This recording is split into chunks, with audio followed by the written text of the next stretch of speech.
નમસ્કાર વિદ્યાર્થી મિત્રો, 3 એપ્રિલ 2026ના ટોપ કરંટ અફેર્સમાં આપનું હાર્દિક સ્વાગત છે. પ્રશ્ન પહેલો, વિશ્વ ઓટિઝમ જાગૃતિ દિવસ ક્યારે મનાવવામાં આવે છે? તો સાચો જવાબ આવશે મિત્રો 2 એપ્રિલ 2026ના વર્ષની આ દિવસ ઉજવવાની થીમ રાખવામાં આવી છે એમ્પાવરિંગ ઓટિસ્ટિક વોઇસીસ, ઓટિસ્ટિક અવાજોને સશક્ત બનાવવાની થીમ. ઓટિઝમ ધરાવતી વ્યક્તિઓના આત્મનિર્ભરતા અને સમાજમાં તેમના સન્માનજનક સ્થાન માટે જાગૃતિ લાવવાનો ઉદ્દેશ્ય રાખવામાં આવ્યો છે. આનો ઇતિહાસ એવું કહે છે કે સંયુક્ત રાષ્ટ્ર મહાસભાએ 18 ડિસેમ્બર 2007ના રોજ આ દિવસની જાહેરાત કરી હતી, જે સૌ પ્રથમવાર 2 એપ્રિલ 2008ના રોજ મનાવવામાં આવ્યો હતો. આ દિવસ માટે વાદળી એટલે કે બ્લુ રંગનો ઉપયોગ કરવામાં આવે છે અને વિશ્વની પ્રખ્યાત ઇમારતોને વાદળી લાઇટથી શણગારવામાં આવે છે. ક્વેશ્ચન 2, બીજો પ્રશ્ન આપણે જોઈ લઈએ. ટાઇડ્સ ઓફ ટાઈમ પુસ્તકનું વિમોચન કોણે કર્યું? તો સાચો જવાબ આવશે મિત્રો જગદીપ ધનખડ. ભારતના ઉપરાષ્ટ્રપતિ જગદીપ ધનખડ દ્વારા આ પુસ્તકનું વિમોચન કરવામાં આવ્યું હતું. પુસ્તકનું નામ છે ટાઇડ્સ ઓફ ટાઈમ. આ પુસ્તકના લેખક છે નિર્મલ શરણ, એના દ્વારા લખવામાં આવ્યું હતું અને તે માનવ અનુભવો અને સમયના બદલાતા પ્રવાહો પર આધારિત પુસ્તક છે. ઉપરાષ્ટ્રપતિએ નવી દિલ્હીમાં એક ખાસ કાર્યક્રમ દરમિયાન આ પુસ્તકનું વિમોચન કરીને લેખકના કાર્યની પ્રશંસા કરી હતી. તો ચાલો નેક્સ્ટ, ક્વેશ્ચન નંબર 3, ભારતીય રેલવેએ કયા ક્ષેત્રમાં રેકોર્ડ બનાવ્યો? તો સાચો જવાબ આવશે મિત્રો ભારતીય રેલવેએ નાણાકીય વર્ષ 2025-26માં માલ સામાનનું પરિવહન એટલે કે સૌથી વધારે કાર્ગો શિફ્ટિંગ કરી અને રેકોર્ડ બનાવ્યો છે. ભારતીય રેલવેએ વર્ષ 2025-26 દરમિયાન અત્યાર સુધીનું સૌથી વધુ માલ સામાનનું પરિવહન કરીને નવો વિક્રમ સ્થાપ્યો છે. મુખ્યત્વે કોલસો, લોખંડની અયસ્ક, સિમેન્ટ અને અનાજ જેવા માલના પરિવહનનો મોટા વધારો જોવા મળ્યો છે. માલ સામાનના આ રેકોર્ડ પરિવહનને કારણે રેલવેની આવકમાં પણ મોટો ઉછાળો આવ્યો છે. તો ચાલો નેક્સ્ટ, ક્વેશ્ચન નંબર 4, માર્ચ 2026માં જીએસટી કલેક્શન કેટલું રહ્યું? તો સાચો જવાબ આવશે મિત્રો 2 લાખ કરોડ. આ એક નવો રેકોર્ડ બની ગયો છે. ભારતના ઇતિહાસમાં પ્રથમ વખત માસિક જીએસટી કલેક્શન રૂપિયા 2 લાખ કરોડના આંકડાને વટાવી ગયું છે. આ આંકડો ગત વર્ષના સમાન મહિનાની સરખામણીમાં મોટી વૃદ્ધિ દર્શાવે છે, જે મજબૂત આર્થિક પ્રવૃત્તિ સૂચવે છે. ટેક્સ કમ્પ્લાયન્સમાં સુધારો અને તહેવારોની સિઝન દરમિયાન થયેલા વેપારને કારણે આ ઉછાળો જોવા મળ્યો છે.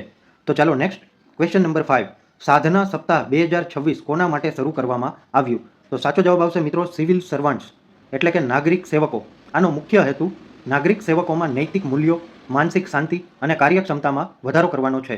આ કાર્યક્રમની શરૂઆત ભારત સરકારના મિશન કર્મયોગી અંતર્ગત કરવામાં આવી છે. આ દરમિયાન અધિકારીઓ માટે યોગ, ધ્યાન અને ક્ષમતા વર્ધનના વિવિધ સ્ત્રોતોનું આયોજન કરવામાં આવે છે. તો ચાલો નેક્સ્ટ, ક્વેશ્ચન 6, વિલિયમ વર્ડ્સ ઇન્ડિયાના નવા સીઈઓ કોણ બન્યા? તો સાચો જવાબ આવશે મિત્રો મયંક સિંઘ. કંપની છે કોર્પોરેટની વિલિયમ વર્ડ્સ ઇન્ડિયા. એ એક જાણીતું એજ્યુકેશનલ અને પબ્લિશિંગ ક્ષેત્રની કંપની છે. મયંક સિંઘ આ પહેલાં અન્ય મલ્ટીનેશનલ કંપનીઓમાં નેતૃત્વના હોદ્દા પર રહી ચૂક્યા છે. તેમની નિમણૂક કંપનીના ડિજિટલ ટ્રાન્સફોર્મેશન અને ભારતીય બજારમાં વિસ્તરણ માટે કરવામાં આવી છે. તો ચાલો નેક્સ્ટ ક્વેશ્ચન નંબર 7, આરબીઆઈ કેટલી કિંમતની સરકારી સિક્યોરિટીઝની હરાજી કરશે? તો સાચો જવાબ આવશે મિત્રો 29,000 કરોડ. 2026-27ના પ્રથમ અર્ધવાર્ષિક ગાળા માટે ભારતીય રિઝર્વ બેન્કે લેણાના સંચાલન અંતર્ગત આ હરાજીની જાહેરાત કરી છે. આનો મુખ્ય હેતુ સરકારના બજાર ઉધાર કાર્યક્રમ માર્કેટ બોરોવિંગ પ્રોગ્રામના ભાગરૂપે આ સિક્યોરિટીઝ બહાર પાડવામાં આવે છે. આ હરાજી એપ્રિલ 2026ના પ્રથમ સપ્તાહમાં નિર્ધારિત કરવામાં આવી છે. આ હરાજી મલ્ટિપલ પ્રાઇસ મેથડ એટલે કે MPMનો ઉપયોગ કરીને યોજવામાં આવશે. તો ચાલો નેક્સ્ટ, ક્વેશ્ચન નંબર 8, માલવણ કોની સાથે સંબંધિત છે? તો સાચો જવાબ આવશે મિત્રો એન્ટી સબમરીન વોરફેર યુદ્ધ જહાજ છે, વોરશિપ છે ઇન્ડિયન નેવીનું. માલવણ એ ભારતીય નૌકાદળ માટે બનાવવામાં આવેલું anti submarine warfare shallow watercraft ASWCની શ્રેણીનું ચોથું જહાજ છે. તેનું નિર્માણ કોલકાતામાં ગાર્ડન રીચ શિપ બિલ્ડર્સ એન્ડ એન્જિનિયર્સ દ્વારા કરવામાં આવ્યું છે. આ જહાજનો મુખ્ય હેતુ દરિયાકાંઠાના વિસ્તારોમાં દુશ્મન સબમરીન શોધવા અને તેને નષ્ટ કરવાનો છે. તો ચાલો નેક્સ્ટ ક્વેશ્ચન નંબર 9, કાપડ મંત્રાલયે કઈ યોજનાનો વિસ્તાર કર્યો? તો સાચો જવાબ આવશે મિત્રો ટેક્સ રિફિલ, કર રાહત. ROSCTL સ્કીમ કાપડ મંત્રાલયે રાજ્ય અને કેન્દ્ર કર અને લેવીની માફી rebate of state and central tax and levies યોજનાને 31 માર્ચ 2026 સુધી લંબાવી છે. આ યોજનાનો મુખ્ય ઉદ્દેશ્ય ભારતીય કાપડ નિકાસકારોને આંતરરાષ્ટ્રીય બજારમાં વધુ સ્પર્ધાત્મક બનાવવાનો અને નિકાસને પ્રોત્સાહન આપવાનો છે. આનાથી તૈયાર કપડાં અને મેડઅપ્સ સેક્ટરના નિકાસકારોને સીધો ફાયદો થશે. તો ચાલો નેક્સ્ટ, ક્વેશ્ચન નંબર 10, લોકસભાએ કયા બિલને મંજૂરી આપી? તો સાચો જવાબ આવશે મિત્રો જન વિશ્વાસ સુધારા બિલ 2026. આ બિલનો મુખ્ય ઉદ્દેશ્ય નાના ગુનાઓ માટે જેલની સજાને બદલે દંડની જોગવાઈ કરીને ઇઝ ઓફ ડુઇંગ બિઝનેસ અને ઇઝ ઓફ લિવિંગને પ્રોત્સાહન આપવાનો છે. આ બિલ દ્વારા વિવિધ મંત્રાલયોના અનેક જૂના કાયદાઓમાં સુધારો કરવામાં આવ્યો છે. આનાથી ન્યાયતંત્ર પરનો બોજ ઘટશે અને સામાન્ય નાગરિકો તેમજ વેપારીઓને બિનજરૂરી કાનૂની ગૂંચવણમાંથી મુક્તિ મળશે.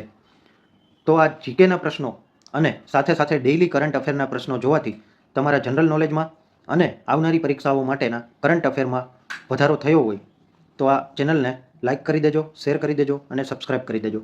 ધન્યવાદ.